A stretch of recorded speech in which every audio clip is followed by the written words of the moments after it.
York City, it's P, live and direct, stab the neck. Ice pick, bloodied up your whole entire shit, live shit.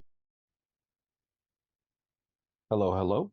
Welcome back to yet another video. We are back with the consistent uploads. And I know what y'all thinking. Another mock draft? Yes, another mock draft. But this one's a little different because I am in the driver's seat here. This mock draft is going to be if I was the GM for every team. Who would Rod choose? I know that's what y'all want to see here. Not realistic whatsoever. Maybe a little bit. If I was the Panthers GM, which quarterback am I taking? Let's get right into it. I love CJ Stroud. Love him as a prospect. Last year would have been the first overall pick. Next year might be the first overall pick. Only issue is he's going against this guy. Competing against Bryce Young, I hear all the arguments that CJ may be more durable. 10 years from now, he may still be in the league. Maybe Bryce Young, who knows what happens with him. But I think Bryce Young can reach a level CJ Stroud simply cannot reach.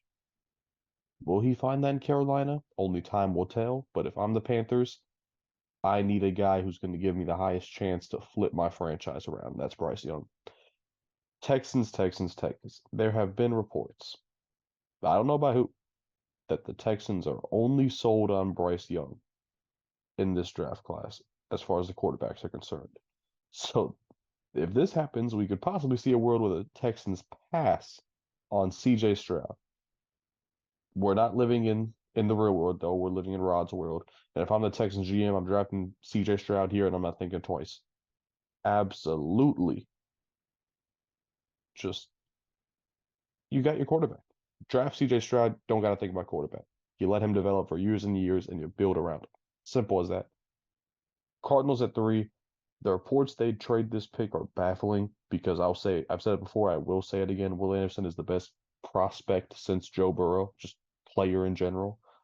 You don't pass on that. I don't care what kind of a haul you could get for the 3rd overall pick. It's not going to equal Will Anderson and what he can do for your team. The Colts, honestly, they're in such a rough spot, man.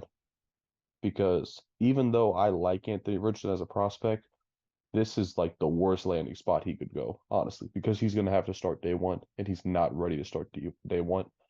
Will Levis is more capable of starting day one, but I think Will Levis sucks. So what do you do here? What do I do here? I'm the Colts GM. Who do I pick? It's rough, man. I'd be tempted to just say go with, Jalen Carter and wait for next year's quarterback class, but you can't just openly tank like that.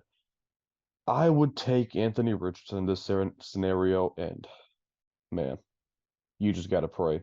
Year one's going to be very, very rough, but hopefully he can build up some chemistry with Michael Pittman, Alec Pierce, Jonathan Taylor, and moving forward, hopefully he will not be just completely ruined by throwing him into the fire right away. My favorite team, the Seattle Seahawks. I'm the GM. Who do I take? So many options, man. I would not be mad at Peter Skoronski, Christian Gonzalez, Tyree Wilson, but I think Jalen Carter. There are still people who think Jalen Carter is the best prospect in this draft. If he's available at 5 at a position that we need, and I understand, the concerns. We signed, Jarran Reed. We signed what's his name? Big man from the Broncos to a big deal. But I think Jalen Carter, he's just too good to pass up on at 5. I don't care about the off the field issues. Rest in peace to his teammate that died. I don't really blame Jalen Carter for that whatsoever. It's not a concern to me. Jalen Carter, best player available. Take him. Just take him. See what happens. Lions at 6. I think every single mock draft I've done, I've had them taking a corner here, and that just won't change. You could make an argument Christian Gonzalez, Joey Porter. I don't think Devon Witherspoon is in the play here. I would take Gonzalez. Even though he's not my CB1, I think maybe the safest. Just long term, you look at his athleticism, his size, his ball skills. He's one of the younger cornerbacks in this class. I just don't see a scenario where Christian Gonzalez is a bust or he's out the league in a couple years. But the Lions, if he's not an all-pro in 3 years, they'll just trade him away like they did Okudah. So who knows what's going to happen there. Raiders, I'm not taking Will Levis. I just can't. It would be such an insult to the Devontae Adams on this team and the Max Crosbys if they took a 26-year-old quarterback who'd have to sit for a couple years behind Garoppolo. It'd just be so insulting. Let's take a guy who could actually help potentially the Raiders make a playoff push with Jimmy G at quarterback. And you could make a very big argument for pass rush. Couple good options there. But who has been the last Raiders good cornerback? I have no fucking clue. So we're gonna give him one. Joey Porter, I think, year one is gonna be the best corner in this class. And that's what we're doing in this situation. I'm the Raiders GM. I need a cornerback who's gonna come in day one and help make us a playoff team. Joey Porter is your man. Falcons number 8. I think it's pass rush. I mean, Tyree Wilson is available in this situation. I don't think you pass up on that.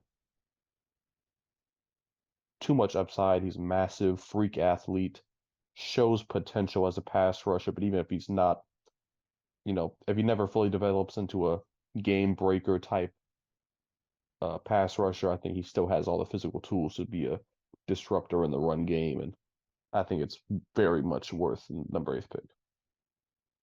Bears at 9 has to be lineman for me.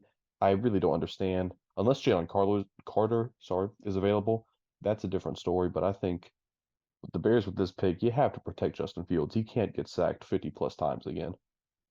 And you take the best offensive lineman on the board, Peter Skoronski. I think Peter Skoronski can play left tackle, left guard, or right tackle in the NFL. And I think he could be an all-pro at any of those positions. He just provides too much versatility. He is the safest pick of any lineman in this class. Without a doubt, you just got to take that at 9. Eagles. So many different, with the runner-up for the Super Bowl and they got the 10th pick, you could do so many things here. But what does Howie Roseman like to do? Well, what does Rod like to do? I will follow what Howie Roseman has done because he is a very successful GM and he loves to build through the trenches. I will do the same. Lucas Van Ness. You got to think about who they lost. They just lost Javon Hargrave. You got Jordan Davis coming in to fill those shoes, but Brandon Graham's getting up there. Fletcher Cox is getting up there. Let's throw in a big power rusher with inside versatility as well to just be a part of that rotation and continue that dominant Eagles pass rush from last season. Titans at 11. This will continue. I will not stop picking offensive tackle to the Titans until they stop having the worst pass protection in the NFL. So right here, Paris Johnson, yeah. Safest left tackle prospect, need left tackle more than any other team in the NFL. Duh. Texans at 12. I don't understand where all the hate for Quentin Johnston is coming from, sorry. He's just the best receiver in this class. Jackson Smith-Njigba has got a swell of hype lately, but he's a slot receiver. And, no disrespect to, the Doug Baldwins and the Hunter Renfrows of the world. They can be very, very productive players. I'm a Seahawks fan. I love what Doug Baldwin could do. But Quentin Johnston can be Julio. And I don't say that lightly. I'm talking about from the speed, the body type. That's really it. But he can be Julio. And I think if you can get a guy, he's the only guy in the top 6 who has that athletic profile to be a dominant, big body outside receiver. Those guys are simply more valuable than the Jackson Smith-Njigbas of the world. And if I'm the Texans, I'm giving CJ Stroud a weapon. Now, I would understand if they get CJ Stroud that you say, oh, team him back up with Njigba, but I just think Quentin Johnston is going to be a better receiver, point blank. Jets at 13 continue to be an offensive tackle. They don't have many needs. Tackle was one of them. And Broderick Jones, I love him. Love him as a prospect. Could be the best left tackle out of this whole class. Makes total sense. Patriots 14. I don't know how many times in a row I've mocked Devon Witherspoon to them. I am so much lower on Witherspoon than most people are. I feel like as the draft process has gone along, his stock has only risen and risen, but he's cornerback 4 for me. He just doesn't have the size or athleticism, as far as I'm concerned, that these other top guys have. But that fits right with the Patriots. They are kind of known for these smaller corners. Physical guy out of Illinois. I mean, I think he just works well with the Patriots. They need a corner. Go ahead. Devon Witherspoon, you are a Patriot. Packers, so many options, so many options. I'm the GM, though. What do I do here? I think Jackson Smith-Njigba is such a good prospect. And I know they haven't drafted a receiver in the first round, what, like 30 years or whatever it is. It's gotta end eventually. Jackson Smith-Njigba is gonna be the guy to snap that streak if I'm the GM. Commanders here. I think corner is certainly a need. Linebacker could make a case. But I don't know who the quarterback's going to be, whether it's Sam Howell or Jacoby Brissett. But what I do know is if they had a dominant run game, it would make their job a lot easier. Who is going to help make their run game more dominant more than anybody else? Oh, Cyrus Torrence out of Florida, best interior prospect in the class, mauler in the trenches, and he will move humans, big humans, in the run game. That's what they need, I think. Steelers at 17. I have seen so much hype. Well, not hype, but Darnell Wright's stock has risen, maybe more than anybody else's. I've seen him even higher than this. I've seen him to the Patriots at 14. Darnell Wright, I haven't really mocked him this high so far. But if I'm the Steelers, I'm buying into the hype. Need a left tackle desperately? Darnell Wright. Lions at 18. So much flexibility here. They could do so many things. You could take a tight end, make the offense more lethal, bolster the offensive line, double up on secondary. But I think defensive line, and specifically interior defensive line, since you already have Aiden Hutchinson and James Houston, that's interior offensive line. Defensive line, Brian Brzee, his stock has certainly fallen. I remember when he was getting mocked top 10, top 7. That is no longer the case, but 18, I just think it's such a good landing spot. It makes so much sense for the Lions. Buccaneers at 19. I don't want to do it. Buccaneers fans, I love you. I don't want to curse you with Will Levis. So I'm not. Hendon Hooker at 19 to the Bucks. If I'm the GM, he's going to miss next year recovering from his ACL. Baker Mayfield, hey, let him be the bridge quarterback. I don't care. Hendon Hooker in 2024 to 2025 will light up the NFL here in his rookie season. I believe it so hard with potentially Mike Evans, Chris Godwin, Rachaad White as weapons as well. Come on now. Come on now. One of the better situations he could go to be honest. And if I think the Bucks have to draft a quarterback at 19, well, assuming that Will Levis is available. It's probably going to be Levis, assuming he falls. But if I'm the Bucks, I believe in Hooker way more than this guy. This guy's not going first round. I'll spoil it for y'all. I think Hooker makes more sense than Levis at 19. Number 20, my Seahawks back on the board. This is just such a dream scenario here. Kelee Ringo, and I don't know why. At one point, this guy was getting mocked top 10. I have him mocked top 10 in some of my mock drafts still, because let me tell you why.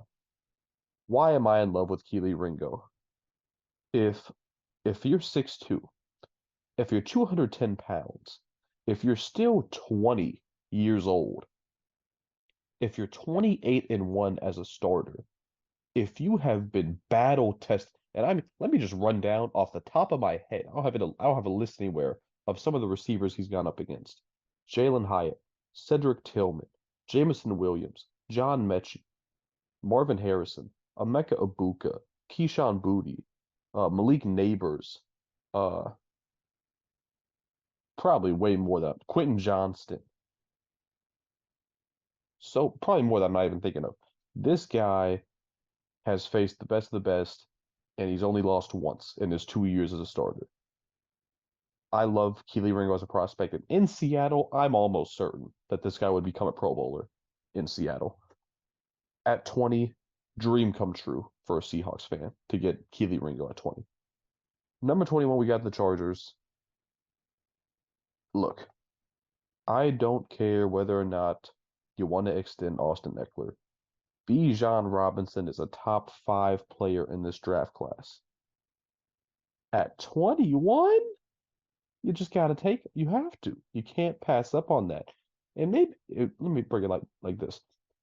Would you rather pay Austin Eckler as one of the top running backs in the league, or would you rather draft a guy who you could have for 5 years with that 5th-year option you get for a first rounder for a lot less money and possibly even more production, at least on the ground, certainly on the ground. Maybe he can't be Austin Eckler in the pass game, but Bijan Robinson on the Chargers offense, please.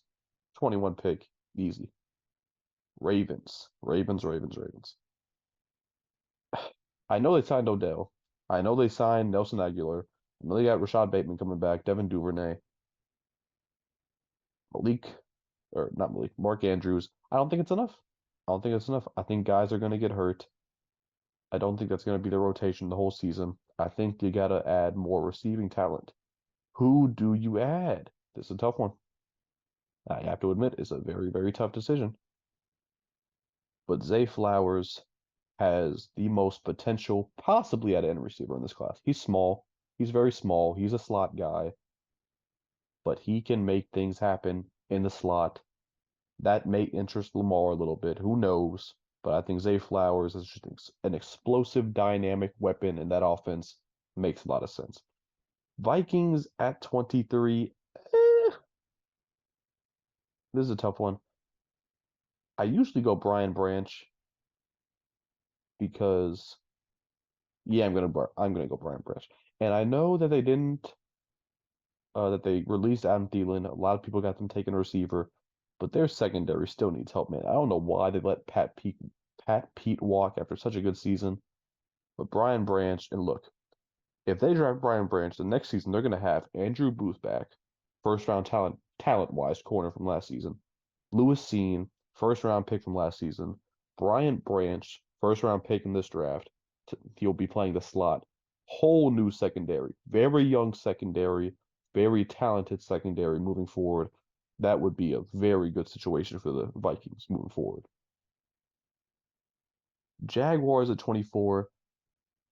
I think their two dream picks here would be either O'Cyrus Torrence or Brian Branch. Neither are available. So what do? I think you lost guys like Arden Key, for example. The pass rush was not as exciting as you were hoping it would be. I think a guy like Nolan Smith, let me tell y'all, I know he lit up the combine, and that's what everybody's talking about, but he could be better than Travon Walker. And Travon Walker was the number 1 overall pick last season. You pair the teammates back up, they're both athletic monsters, inhuman, just what they look like. They look like aliens. One of them has to be a Hall of Fame level talent. With that level of athleticism, one of them just has to break out. I would take Nolan Smith at 24. Giants at 25. I just think it has to be a receiver. You can convince me on a couple other positions, right? But at the end of the day, the Giants, Daniel Jones is throwing to nobody. He needs a guy. I think Jordan Addison can be that guy. Cowboys 26. Look, I have heard so much talk from delusional Cowboys fans talking about we have Tyler Hendershot or whatever his name is. We got another young tight end. The Cowboys are trying to win Super Bowl. Do you really think they're going to give Tyler whatever Hendershot the starting job over potentially a Dalton Kincaid? No, they're not. Dalton Kincaid would be the biggest upgrade at any position the Cowboys could make in this draft without a shadow of a doubt. He's not much of a blocker. Okay, that's fine. He could have 800 yards next season in his rookie year. Easily in that Cowboys offense. You gotta make the move. He's too talented. They need tight end that badly. I would draft Dalton Kincaid and not think twice. Bills at 27. Usually I give them a corner. Sometimes I give them interior offensive line. For whatever reason, in my mock draft here, Myles Murphy has fallen. And I know they got AJ Epineza. I know they got Von Miller. I know they drafted Greg Rousseau. But Myles Murphy? He was going top 5 just a couple weeks ago. I don't know why he fell in this draft, but at 27, that would be a steal of a pick for the Bills at 27. Bengals here. I know everybody wants a tight end here. I know they do. But think about what you just lost in your secondary. You just lost Von Bell and Jesse Bates, one of the best safety duos, if not the best in the whole league. You need help desperately in the secondary. I know Dax Hill is going to be one of the safeties. There's no real good safety left, but you know who is left? Cam Smith. I know you want a Michael Mayer or something like that, but Cam Smith is a first-round talent corner. And at 28, you need help in the secondary that badly. He could be your best cornerback next season, as far as I'm concerned. Saints at 29. I will continue to draft Jahmyr Gibbs because it's too exciting to think about. Alvin Kamara could be spending next season in a prison cell, so draft Alvin Kamara 2.0. Ta-da. Problem solved. Eagles at 30. I mean, a lot of options. Me, though, as the GM, as the one calling the shots, it's a boring pick, but let's think about it. Who did the Eagles lose? They lost Javon Hargrave, and they lost, what's his name? Interior offensive lineman to the Cardinals, I think, or wherever he went. They lost a starting interior offensive lineman. Draft a replacement. Steve Avila, he's a good interior offensive lineman. Surrounded by Jason Kelce and Lane Johnson and those guys, he'll look great next season. Chiefs at 31. Again, I just can't help but mock Jalen Hyatt to them. If you give the best deep, I've said this before, I'll say it, if you give the best deep threat in the class to Patrick Mahomes and Andy Reid, watch what happens. That's all I'll say. And I'll go to the 32 because I don't care. This is the first round pick as far as I'm concerned. The Bears traded a first round pick for Chase Claypool. I will bring that up whenever I can. The Steelers, I gave them Darnell Wright. They still need a corner. Deonte Banks has been shooting up draft boards a lot. And I mean a lot. Yeah, they need a corner. Maryland, close to Pittsburgh. Go ahead and give it to them. And that will be it for this mock draft. I'll scroll back up so y'all can see all the picks one last time. If I was the GM, this is how the first round would turn out. Yikes. Anyways, y'all, thanks for watching. I really appreciate it. We're going to get back with the consistent uploads. Draft is right around the corner. I'll try and pump out as much content as I can. But, yeah, thanks for watching. Leave a like, share, comment, and subscribe if you enjoy. Peace. New York City, it's P. Live and direct, stab the neck. Ice pick, bloodied up your whole entire shit. Live shit.